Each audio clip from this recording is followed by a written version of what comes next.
The air above Varela Prime was fire. Flaming debris streaked across the orange sky like dying comets, each one a silent obituary for a human ship that would never return home.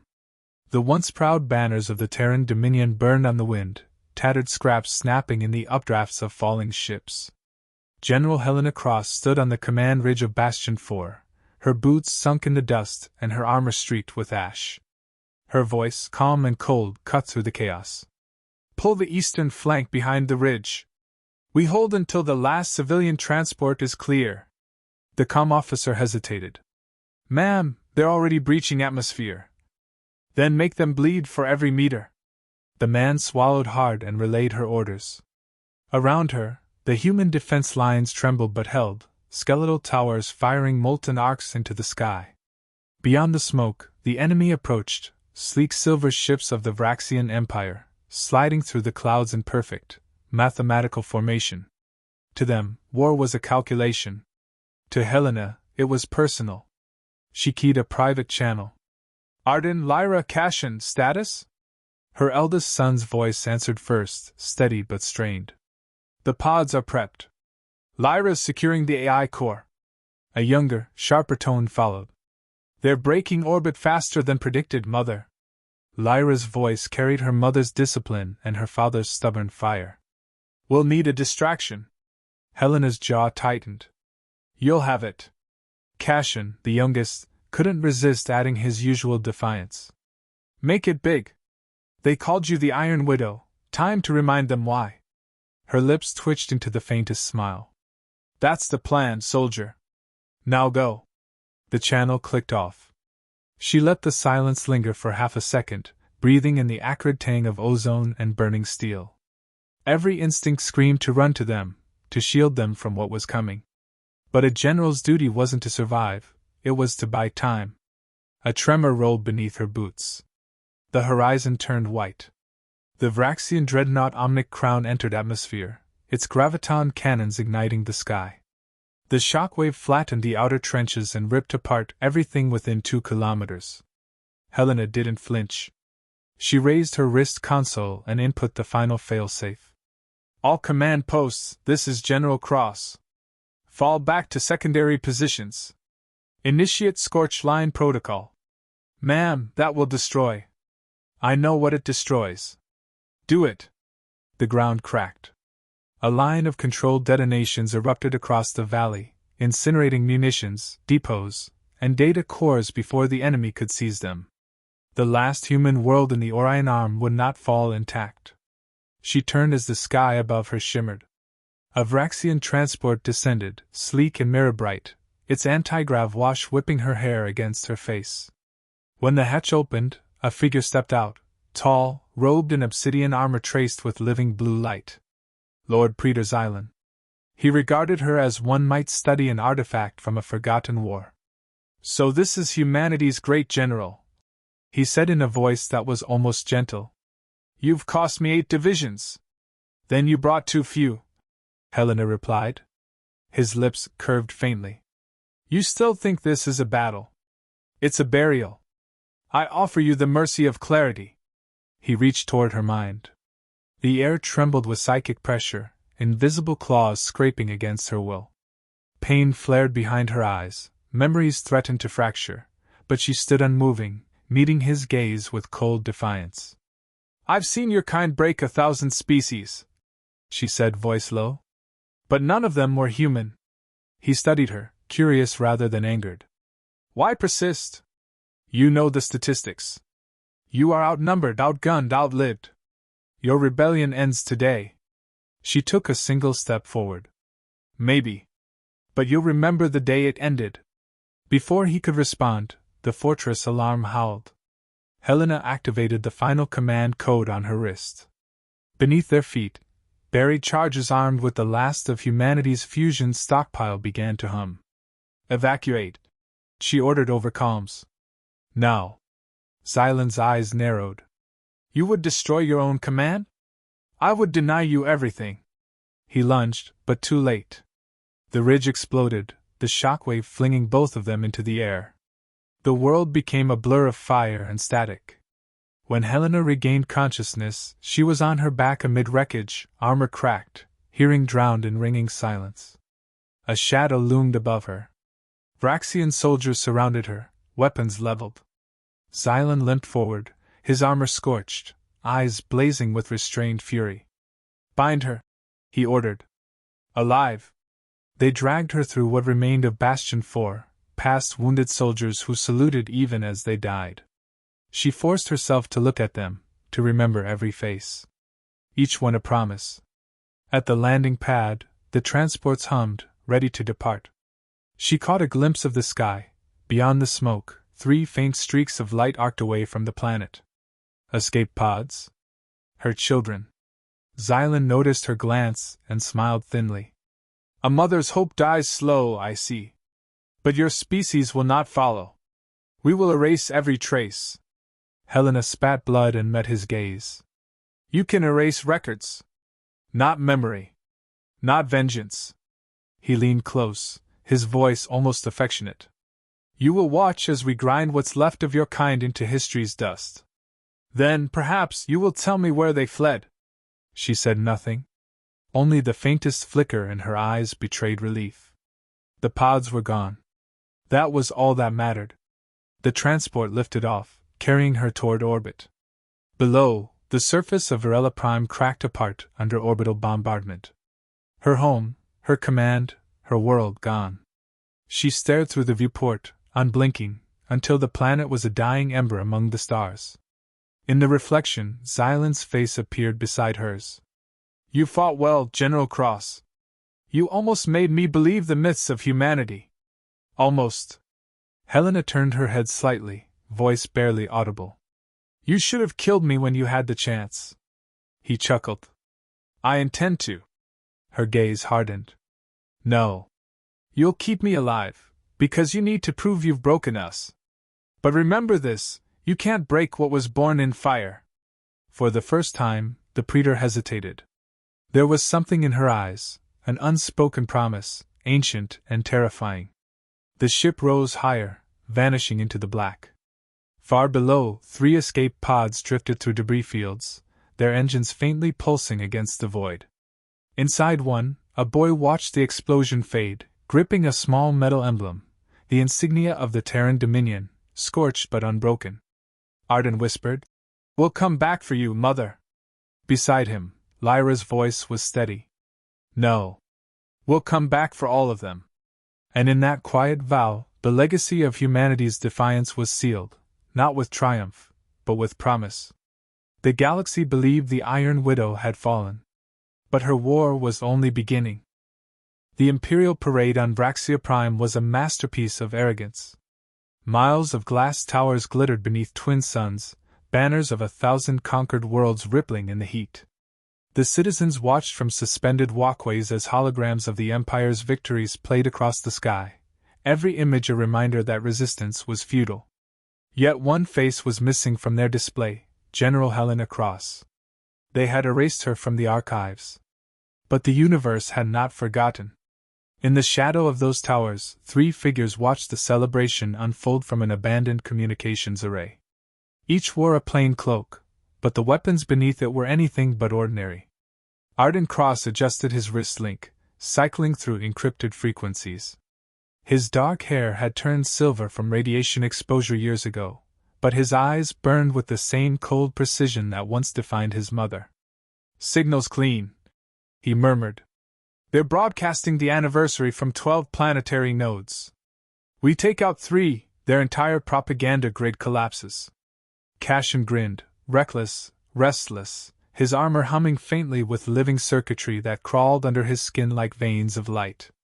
"Or we hit all 12 and make it spectacular." Lyra looked up from the datapad, her expression sharp, her tone measured. "You hit all 12 and the system flags us before we finish the first. Efficiency, not spectacle, Cass." He leaned back, smirking. "You sound just like her." Lyra's fingers froze mid-command. The air tightened. For a moment, neither of them spoke. Arden broke the silence. "Focus.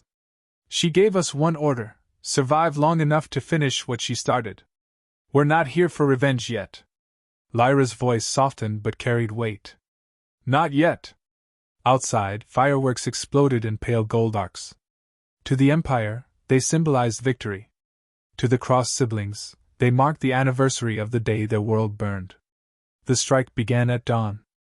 Arden moved first, slipping through the Undercity with his pulse rifle slung low. Lyra's code ghosted through the Imperial networks, turning cameras blind and alarms deaf. Cassian was the storm. When the first patrol crossed his path, he moved faster than the human eye could track, blade flashing once, twice, and silence followed. Node 1 clear, Arden said over comms. Cass? 2 down, Cassian replied, breathless with controlled fury. No witnesses. Lyra? Working. Her voice was calm but her fingers blurred across the console. Imperial encryption had evolved since the war, adaptive, almost sentient. But Lyra's mind had been sharpened by years of surviving alien firewalls and human betrayal alike. Within seconds, she pierced the core defense lattice and injected her payload. Across the capital, propaganda screens flickered. The Emperor's speech froze mid-word, replaced by static, then by an image that had not been seen in 20 years. General Helena Cross. Her face appeared bruised, bloodied, but unbroken, taken from captured battle footage long hidden. The broadcast echoed across the planet. We may fall, her recorded voice said. But remember this, humanity doesn't die. We evolve. The crowd gasped. Imperial guards scrambled to cut the feed. Panic rippled through command channels. In a distant orbiting station, Lord Praetor's Island rose from his throne-like chair. His pale fingers tightened around his cane as he stared at the reappeared face of his prisoner. Impossible, he hissed. The human is secured. Then someone else is speaking through her, said his adjutant. Should we suppress the transmission? Xylan's eyes gleamed. No. Trace it. Let the ghosts show themselves. Back on Vraxia Prime, alarms wailed through the spires. Trace confirmed, Lyra said. We've got 90 seconds before they triangulate. Plenty, Cassian replied, planting charges around the final node. Let's give them something to trace. Arden scanned the skyline, Imperial skimmers closing fast. Extraction route? Route B, Lyra answered. North Ridge under the plasma bridge. 30 seconds. They ran. The streets below erupted in chaos, civilians scattering as sirens blared and drones tore through the air. Cassian's bioarmor flared, deflecting plasma fire. Arden covered their flank with precise bursts, never wasting a shot. Lyra's eyes glowed faintly as she manipulated digital locks mid-sprint, forcing doors open and systems offline. They reached the bridge. The wind screamed through the chasm below, carrying the metallic scent of ozone. Cassian dropped the last charge, grinning. You wanted efficiency, Lyra. Here's art instead. He pressed the trigger. 12 Imperial nodes detonated across the city in synchronized fury, towers collapsing like dying giants. The explosion's light reflected off the twins' faces, awe and sorrow mixed in equal measure. Arden spoke first. It's begun. Not yet, Lyra said quietly. This was a whisper. The storm comes later. Hours later, in the silence of deep space, their ship, the Dauntless, drifted among asteroid debris, invisible to sensors. The siblings gathered in the command bay, the glow from the data console casting their faces in stark relief. Lyra projected the stolen Imperial files, surveillance footage, medical records, classified genetic experiments. And among them, one image froze them all, Helena Cross, alive. Her hair was gray, her body restrained in a stasis field, but her eyes still burned with the same defiance. Cassian's jaw clenched. They kept her. Arden leaned closer. No, they needed her. Look here. He expanded the file. Braxian Bioengineering Division. They're using her neural patterns to develop psychic inhibitors. They've been dissecting her mind. Lyra swallowed hard. They didn't kill her because they couldn't understand her. Cassian slammed his fist against the console, cracking its edge. Then we go back. We tear their empire down until she walks free. Arden's voice cut through the anger, low and commanding. We can't storm the heart of the empire blind. We need alliances, resources, fleets. Humanity's scattered. We start with the colonies that survived. Lyra nodded slowly. The Outworlders. The ones who refuse to kneel. I can reach them, if we can broadcast proof she's alive. Cassian turned to his brother. And what about you, Commander? Arden stared at the flickering image of their mother. I'll find who betrayed her at Varela Prime. That leak didn't come from aliens, it came from a human. The room fell silent again. Each of them carried a different wound from the same war, and each knew this mission would cost them what little peace they had left. Lyra broke the silence. Then it begins here, with truth. She tapped a command. Across the outer rim, encrypted transmissions carried Helena's image and message, proof that humanity's Iron Widow still lived. Within hours, old resistances stirred. Forgotten colonies powered ancient ships. Mercenary bands changed their flags. Across the darkness, whispers spread like wildfire, she's alive. In the Empire's heart, Xylan stood before Helena's containment chamber. She floated in stasis, motionless but aware. The Praetor's voice was soft, almost tender. Your children move against me, General. Did you raise them for vengeance or for martyrdom?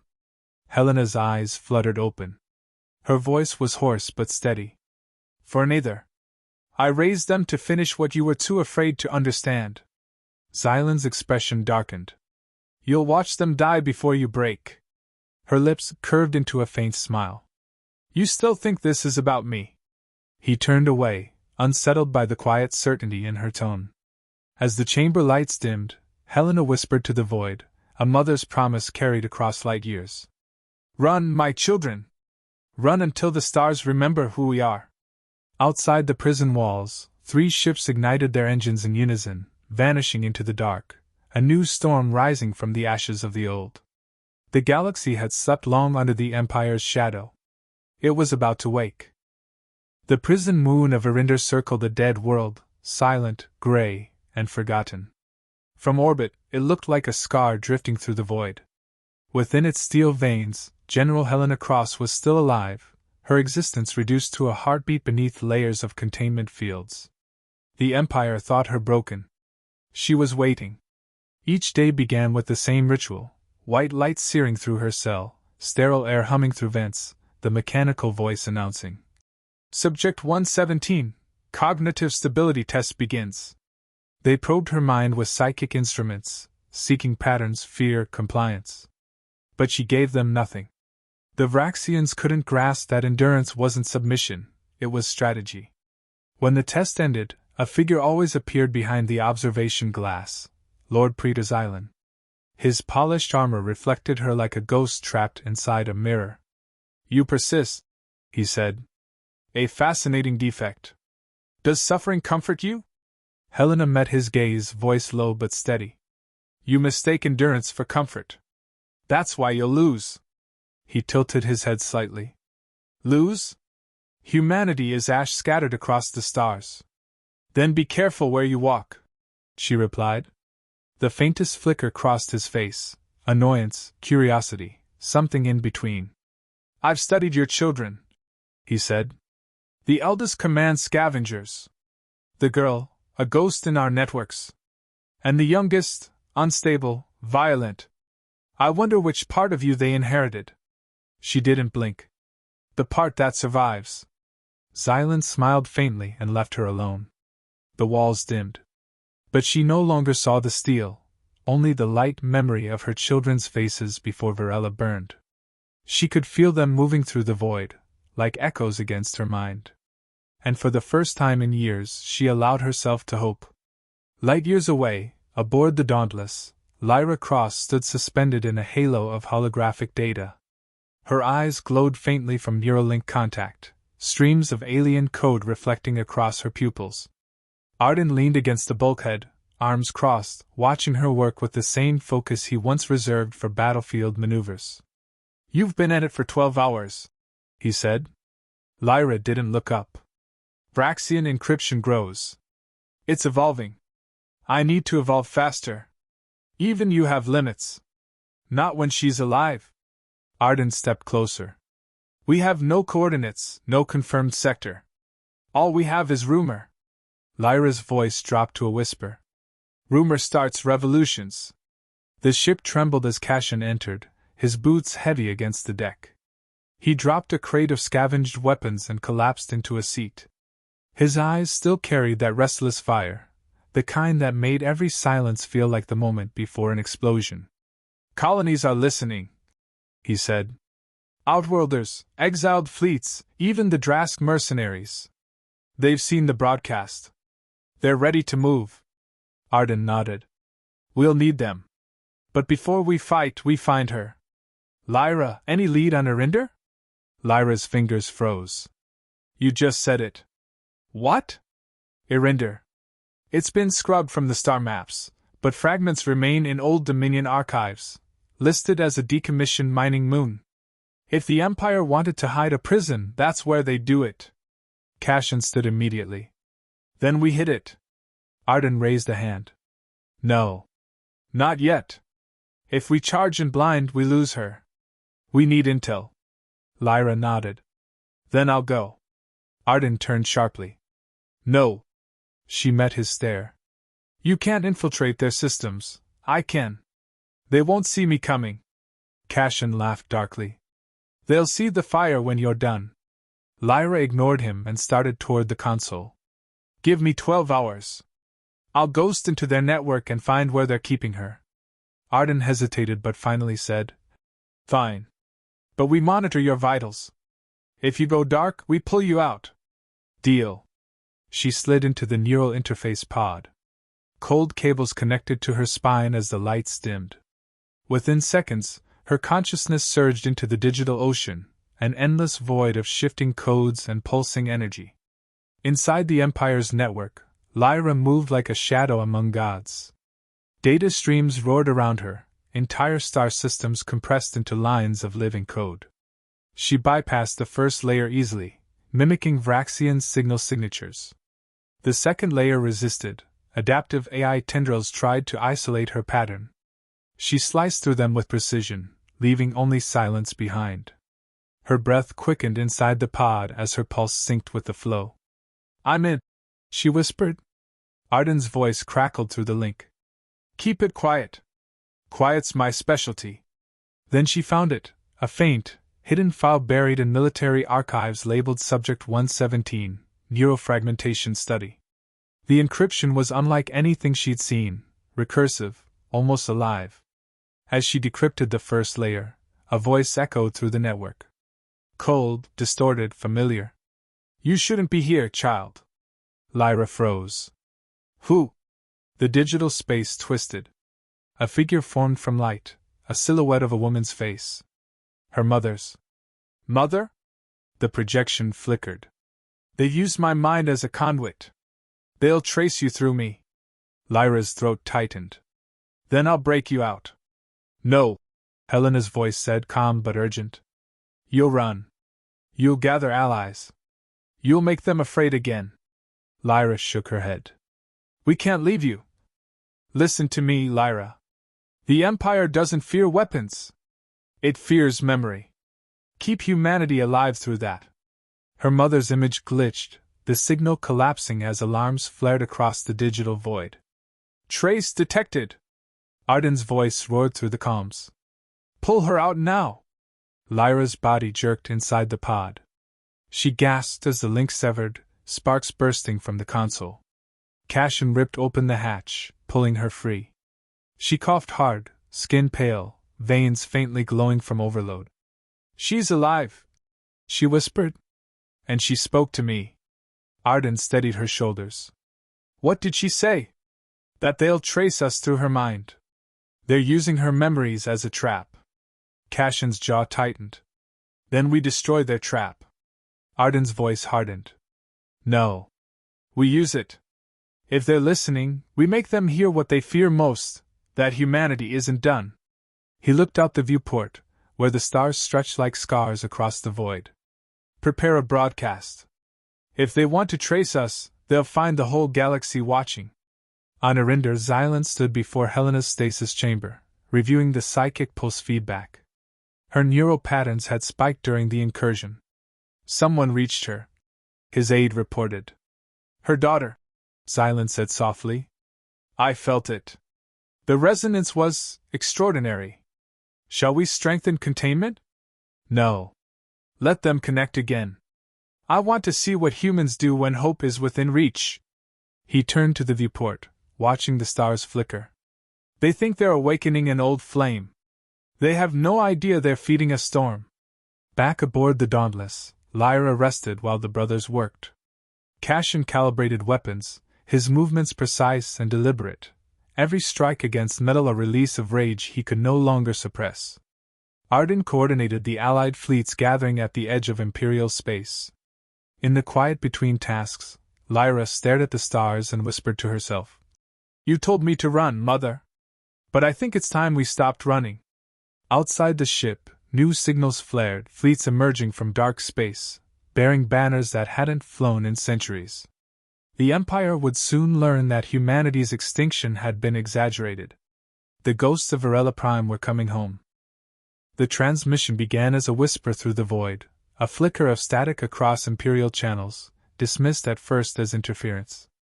Then the image stabilized. Helena Cross appeared across 1,000 systems, her holographic face drawn from the data Lyra had stolen. Her voice, calm and steady, carried through every receiver in the Empire. They buried humanity under ashes. But roots grow in darkness. The feed cascaded through the networks faster than the Empire could suppress it. Every slave miner, every outlaw captain, every forgotten colony heard it. On screens, walls, and ship hulls, her image burned like a returning ghost. We were not erased. We adapted. And now we remember. The rebellion that had once been broken by the Empire began to breathe again. On the bridge of the Dauntless, Arden Cross stood at the center, arms folded, his eyes reflecting the transmission's glow. Around him, crew members monitored the spreading signal, their voices overlapping in awe and disbelief. Sector 37 confirmed. Feeds live on 3 moons, Lyra reported. Outer colonies are responding. They're calling it the Iron Resurrection. Cassian grinned from his station. Catchy. Think the Empire's enjoying the show? They're choking on it, Arden said quietly. And that's just the beginning. Lyra turned from her console. We'll need to keep them connected. Once they realize she's alive, they'll fight, but scattered chaos will only get crushed again. Arden nodded. Then we give them a target to rally around. Cassian looked up, intrigued. Eidolon? Arden's expression hardened. Exactly. The Empire's central relay and symbol of control. We hit it, we cripple their command grid, and remind them humans can reach the heart of their dominion. Lyra frowned. It's suicide. Cassian smirked. So was being born human. Far away, in the cold core of Arinder prison, Lord Praetor's Island stood before Helena's containment chamber, the faint hum of psychic barriers surrounding them. Your children broadcast your ghosts to the galaxy, he said. You should be proud. They've doomed entire worlds for your myth. Helena's eyes opened slowly. You think this is about myths? Xylan circled her, voice low. It always is. Empires are built on them. I build mine on fear. Your kind worship defiance. Tell me, General, which survives longer? She met his gaze, unwavering. Fear fades when there's nothing left to lose. His jaw flexed. You should thank me. I gave your species peace through obedience. Without me, they'd still be fighting themselves. Better chaos with freedom than peace with chains. Xylan studied her in silence, something almost human flickering behind his eyes. You sound like someone who's already dead. She smiled faintly. Then why do I still haunt you? For the first time, he turned away. On the Dauntless, the siblings prepared for war. Cassian paced the armory, running his hands over plasma blades and fusion charges. We don't have the numbers for a full assault, he muttered. Arden replied. We don't need numbers. We need timing. Lyra's holographic map filled the space, a vast projection of Eidolon Station, orbiting the Imperial capital like a crown of light. Their defense grid uses psychic synchronization fields, she explained. Standard weapons won't breach it. But if we overload the network from within, the entire system collapses, Cassian finished, eyes brightening. You'll handle that? Lyra nodded. If I can access their mind core. Arden studied the plan. Cassian, you'll lead the ground strike team once the shields drop. I'll coordinate fleet movement. Lyra, you infiltrate. We do this clean, or not at all. Cassian's grin turned fierce. Clean's overrated. Lyra gave him a dry glance. So was subtlety, apparently. For a brief moment, they almost smiled. Then the weight of what waited ahead returned, and silence filled the room. Hours later, the Dauntless dropped from hyperspace near Eidolon. Before them, the Imperial station stretched like an artificial sun, a massive sphere of silver and light, its surface alive with defense batteries. Around it swarmed thousands of ships. Looks impossible, Cassian said quietly. Arden replied. Good. Let them believe that. Lyra's fingers flew across the controls. Deploying cloaking field. We'll have 5 minutes before they adapt. The ship slipped through layers of surveillance like a ghost. At the edge of the docking perimeter, they launched small craft, infiltration pods disguised as debris. Lyra's pod struck a maintenance tunnel. She crawled through the narrow passage, neural interface linked to her ARM console. Cassian's voice crackled over comms. You're in? Almost, she whispered. Keep the Empire busy. As if on cue, explosions flared on the outer rings. Cassian's assault team struck with precision, breaching hangars, disabling cruisers, spreading chaos. Imperial sirens screamed through the station. Inside the core, Lyra reached the mind lattice, a pulsating sphere of psychic energy suspended in a glass chamber. She stared, breath-catching. The entire Empire's command network was alive, thousands of minds linked into one monstrous intelligence. Mother, she whispered, connecting her neural jack. I hope you can hear me. The moment she linked, her consciousness was dragged into the lattice, a storm of thought and memory. Voices shouted in 1,000 tongues. In the center, she felt a presence waiting. Lyra! Her heart clenched. Mother! Helena's consciousness shimmered within the storm, not whole, but powerful, like fire behind glass. They've used me to anchor their network, Helena said. If you destroy this core, you destroy me too. Lyra's voice trembled. Then we find another way. There isn't one. If I remain, they keep control. You have to finish this. Lyra's breath shook. I can't kill you. You're not killing me, Helena said softly. You're setting me free. Tears blurred her vision, but her voice steadied. Then guide me. Helena reached toward her, digital light intertwining with human thought. Don't let them remember fear. Make them remember what it means to be human. Outside, chaos ruled. Cassian led us strike through the docking bays, cutting through soldiers and drones alike. Arden, we're pinned! Arden's voice came through the static. Hold position. Fleets engaging the main line. Through the viewport, the human and allied ships collided with Imperial armadas. Plasma streaked through the black, hulls burning, debris spinning into nothingness. Arden gritted his teeth. Lyra, how close? Her voice echoed faintly through the calm. Almost there. When I trigger it, pull back, everything goes dark. Understood. Cassian ducked as a blast shattered the corridor wall. He turned, firing through smoke and flame. You better hurry, sis. I'm trying not to erase an entire species. Do it anyway. In the core chamber, Lyra placed her palm against the lattice. The entire station vibrated. Helena's voice whispered through the storm. Now. Lyra pressed the sequence. The mind core fractured, light bleeding through the cracks. Alarms screamed. Every ship, every command post, every psychic link across the Empire flickered out. In that moment, the unthinkable happened, silence. Across the galaxy, the Empire's control grid died. Slaves looked up from their chains. Guards stumbled as their telepathic commands vanished. On the Dauntless, Arden watched as enemy ships fell adrift. "It's done!" he breathed. In the chaos, Cassian's voice broke through, laughter mixing with disbelief. "The great Empire, blind and deaf!" Lyra collapsed, barely conscious. Helena's fading image smiled in her mind. "You did well, my daughter." Then the voice faded into static. Back on Arinder, alarms blared as Xylan's control interfaces failed. His aides shouted, but he only stared at the flickering lights. "Impossible," he whispered. She severed the core. The chambers shook violently as containment fields destabilized.